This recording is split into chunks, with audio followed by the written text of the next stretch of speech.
কথায় আছে শেষ ভালো যার সব ভালো তার। এবারে টি-20 বিশ্বকাপে কোনো ম্যাচই হারেননি দক্ষিণ আফ্রিকা, হারিয়েছিলেন শক্তিশালী ভারতের মতো দলকে। কেউ কেউ তো ধরে নিয়েছিল চলমান টি-20 বিশ্বকাপে মারক্রামের দল খেলবেন ফাইনালে, কিন্তু কোথায় কি, ঘুরে ফিরে আফ্রিকানদের পুরনো লক্ষণ, সেমিফাইনাল বা ফাইনাল এলেই ফুরিয়ে যায় তাদের পারফর্ম। অপরদিকে নিউজিল্যান্ড সেমিফাইনালের বেড়াজালে কোনো মতে পৌঁছেছেন সেমিফাইনালে, আর যেখানে তারা দেখিয়েছেন নিজেদের নৈপুণ্য কেরিসীমা। পুরো টি-20 বিশ্বকাপে একমাত্র অপরাজিত দল দক্ষিণ আফ্রিকাকে প্রথম সেমিফাইনালে নামিয়ে নাম লিখিয়েছেন ফাইনালের মঞ্চে। প্রথম সেমিফাইনালে 9 উইকেটে জিতেছে কিউইরা। ব্যাটে বলে পুরোপুরি দাপট দেখিয়েছেন নিউজিল্যান্ড।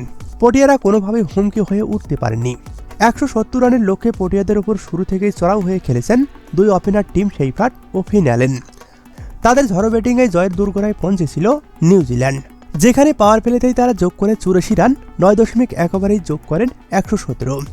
রাবাদার ডেলিভারিতে 33 বলে 58 করা শেফার্ড ফেলে ভাঙে শুরুর জুটি, কিন্তু অপর প্রান্তে ফিন অ্যালেন ছিলেন বিধ্বংসী। তার তাণ্ডবে ইডেন গার্ডেন্সে 12.5 ওভারেই জয় নিশ্চিত করে নিয়েছে নিউজিল্যান্ড। শেষ বলে বাউন্ডারি মেরে 33 বলে ক্যারিয়ারের তৃতীয় সেঞ্চুরি পূরণ করেছেন ফিন অ্যালেন, যা টি-20 বিশ্বকাপের দ্রুততম সেঞ্চুরি রেকর্ড। তার ইনিংসে ছিল 10টি 4 ও 8টি ছক্কার মার। তার সঙ্গে 13 রানে অপরাজিত ছিলেন রাসেল রবীন্দ্র।